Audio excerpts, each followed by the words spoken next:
Bonjour, Monsieur le ministre. Bonjour. Je suis Moudib Falana du journal L'Éveil de la Nation.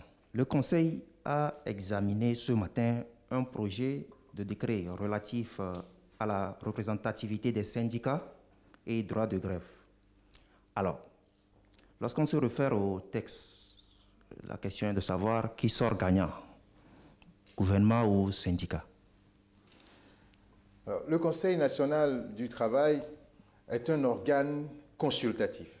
Le projet de décret met en place un organe consultatif, tripartite, il faut le préciser. C'est un organe qui va rassembler autour d'une table très régulièrement l'État, les représentants des syndicats, donc les salariés, et puis les professionnels eux-mêmes. Cette composition tripartite permet à ce Conseil national consultatif de pouvoir travailler au quotidien sur l'amélioration, notamment des conditions de travail, les questions touchant à la main-d'œuvre, à l'emploi de façon générale. Et ce Conseil national du travail, ce qu'il faut dire, c'est qu'il n'y a pas de gagnant, il n'y a pas de perdant. En réalité, c'est l'État, les salariés et les entrepreneurs qui gagnent, puisque l'idée ici, c'est de faire en sorte que soient pérennisées des conditions de travail les plus favorables possibles pour faciliter l'investissement, faciliter l'accès à l'emploi et booster l'économie nationale. Bonjour, Monsieur le ministre. Bonjour. Je suis Firmin Teko Agbo, Citoyen Info.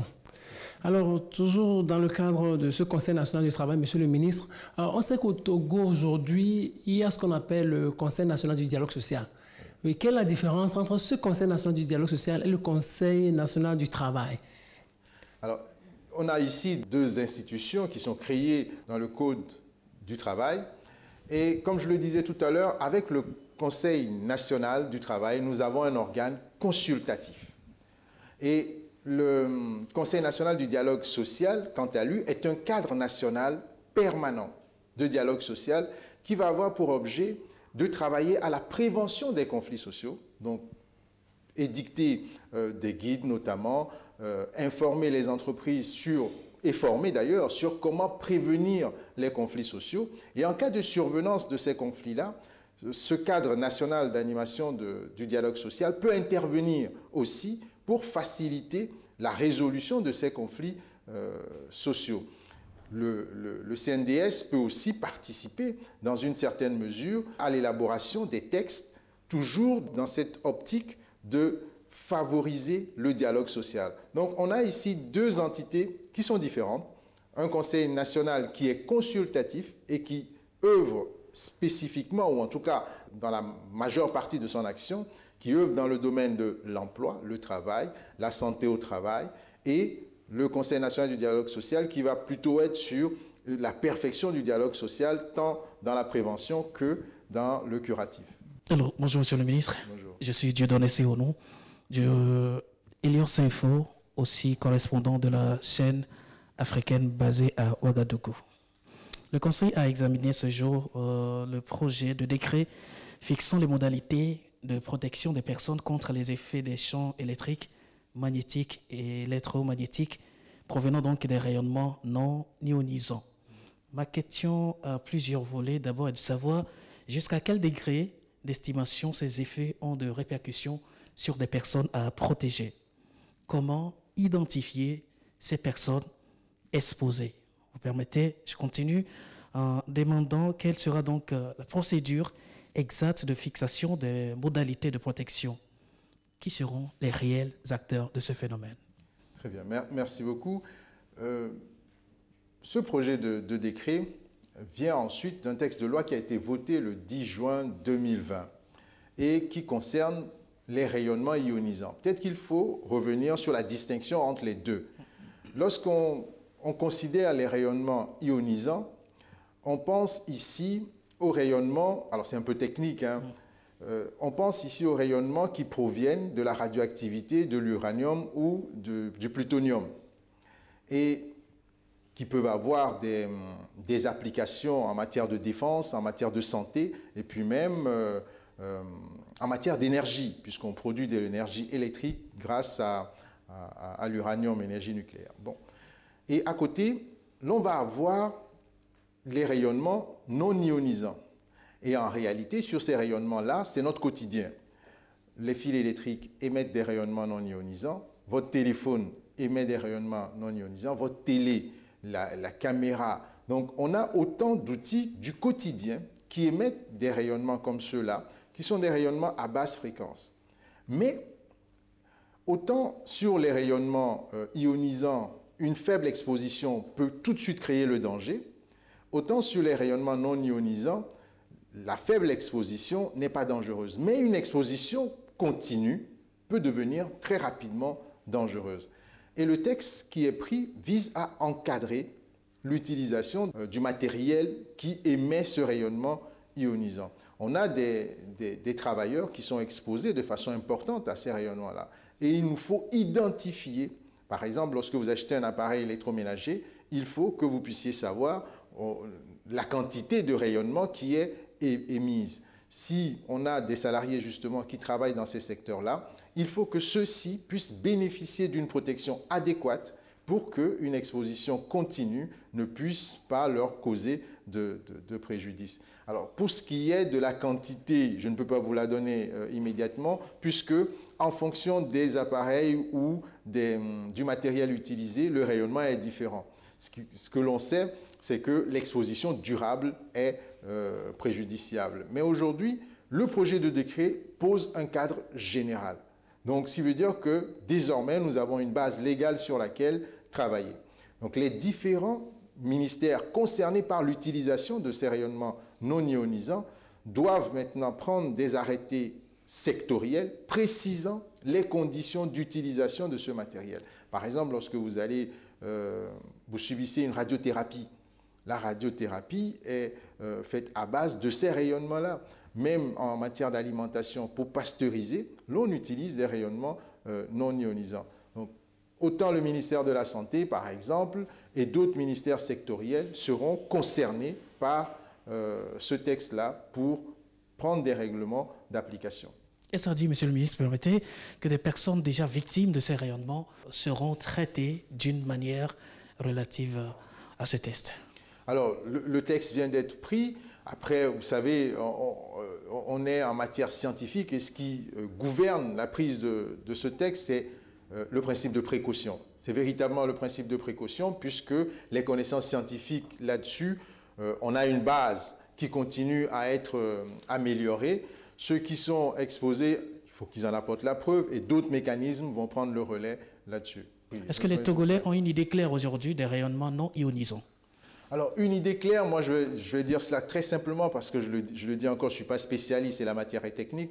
Ce qu'il faut savoir, c'est que les appareils que nous utilisons et qui émettent des ondes électriques, magnétiques, électromagnétiques, provoquent des rayonnements non ionisants.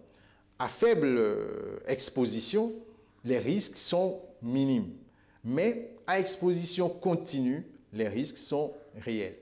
Monsieur le ministre, sur le projet de décret relatif à la présentation des syndicats et droits de grève, c'est quoi la nouveauté dans le nouveau test? Le projet de décret concernant la représentativité des syndicats et les conditions d'exercice du droit de grève vient proposer un certain nombre de clarifications et également une consolidation de l'existant. Je vais prendre un exemple très simple sur les syndicats. Vous savez, un syndicat, c'est une association. Et pendant longtemps, les syndicats se créaient sur le modèle de l'association. Et puis, on pouvait avancer. Mais aujourd'hui, on le sait, un syndicat, c'est une association, mais une association particulière. Et à partir de là, il faut apporter des conditions propres à ce type d'association.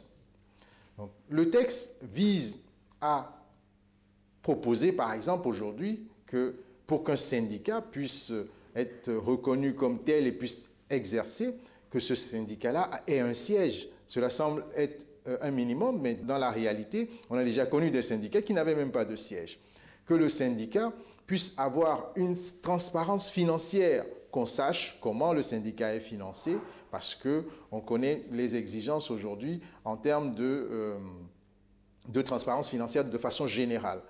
L'effectif de ce syndicat, il faut qu'on connaissent la force du syndicat en termes de représentativité. Donc, un certain nombre de conditions particulières sur les dirigeants de syndicats. Une personne qui est à la retraite, par exemple, ne peut pas diriger un syndicat. Cela semble tomber sous le sens, mais dans la réalité, on a déjà connu des cas comme ça. Donc, le texte vient préciser ces conditions-là pour faire en sorte que l'exercice du droit syndical, notamment, puisse se faire dans un cadre plutôt actuel, qui correspond à nos réalités et qui permettent aux uns aux autres d'exercer leurs droits syndicaux. Maintenant, pour ce qui est du droit de grève, de façon spécifique, le texte l'a réaffirmé, la liberté de grève, c'est une liberté fondamentale désormais, elle est inscrite, le texte le rappelle. Mais vous savez, dans notre pays ou même dans nos cultures, les conflits peuvent être réglés sur la base de la discussion. Beaucoup de conflits peuvent être réglés sur la base de la discussion. Je pourrais même dire que c'est dans notre ADN. Donc dans le texte aujourd'hui, avant d'aller en grève, une négociation préalable obligatoire est inscrite. Il faut d'abord aller discuter. Il me semble même que c'est le modèle autour de nous. Il faut aller discuter pour chercher à trouver des solutions. Mais bon, à l'impossible, nul n'est tenu. Si aucune solution n'est trouvée, l'on va maintenant aller vers le préavis pendant une dizaine de jours pour ensuite rentrer en grève. Et même en rentrant en grève, le texte propose que la discussion persiste pour que les modalités de la grève puissent être discutées par l'employeur ou les représentants d'ailleurs, et les représentants des salariés. Donc on a un texte comme cela qui a recherché l'équilibre et qui est en droite ligne avec ce que le gouvernement fait, c'est-à-dire faire la promotion du dialogue social, de la recherche de compromis, parce qu'en discutant, il est clair que des solutions peuvent émerger. L'on peut ajouter qu'aujourd'hui, dans la constitution d'un syndicat, il y a des conditions qui sont remplies, mais évidemment, lorsque ces conditions ne sont pas remplies et que des individus posent des actes au nom d'un syndicat de fait, des sanctions sont prévues dans le texte. Et ces sanctions-là vont de l'avertissement jusqu'au licenciement, vous voyez ? Donc, en marge de ces sanctions qui sont des sanctions du Code du travail, il y a des sanctions du droit commun qui peuvent se rajouter parce que ces individus troublent également l'ordre public. Monsieur le ministre, je voudrais savoir globalement, quels sont les grands projets d'investissement qui ont été réalisés concrètement en 2021 ? La communication qui a été proposée aujourd'hui nous permet d'avoir une image, des projections d'investissement. Parce que vous savez, les projets d'investissement arrivent. Nous avons deux régimes incitatifs dans notre pays. On a le régime du Code des investissements et on a le régime de la zone franche. Et les investisseurs qui souhaitent être éligibles à l'un ou l'autre des deux régimes proposent un dossier. Et ce dossier est analysé par une commission. Et c'est cette commission qui valide les différents dossiers aux différents régimes incitatifs. Donc, au cours de l'année 2021, 45 dossiers ont été soumis, 38 ont été retenus dans notre pays. Alors, les domaines qui ont été concernés, notamment, il s'agit du textile, de l'habillement, il s'agit du bois aussi, notamment, et puis de l'élevage à l'intérieur du pays. Les profils sont très diversifiés. On a de l'investissement direct étranger, mais on a également de l'investissement national, avec une proportion à 60-40%. On a au total, on va dire, 21 projets en investissement direct étranger et puis 17 projets en investissement direct national. Alors, de façon concrète, quel est l'impact aujourd'hui sur le plan social ? L'impact est très important. Il est notable d'ailleurs, parce que lorsqu'on regarde les montants, en investissement direct étranger, on est dans l'ordre de 163 milliards et en investissement direct nationaux, on est autour de 116 milliards. Et la projection en termes d'emploi, c'est près de 7200 emplois qui sont projetés. Et ce qui est notable aussi, c'est qu'aujourd'hui, l'on arrive à identifier les éléments qui font la force notre force d'attraction. On arrive à l'identifier. Il est clair, le climat de stabilité de notre pays aide beaucoup. Notre pays est plutôt pacifique. Le travail qui est fait au sein de l'État en termes d'amélioration des infrastructures et aussi la plateforme industrielle d'Adetikopé qui a attiré un maximum d'investissements, qui pose d'ailleurs la question de de la phase 2 de cette plateforme industrielle. Donc l'impact est réel en termes d'emplois projetés et en termes d'investissement dans notre pays.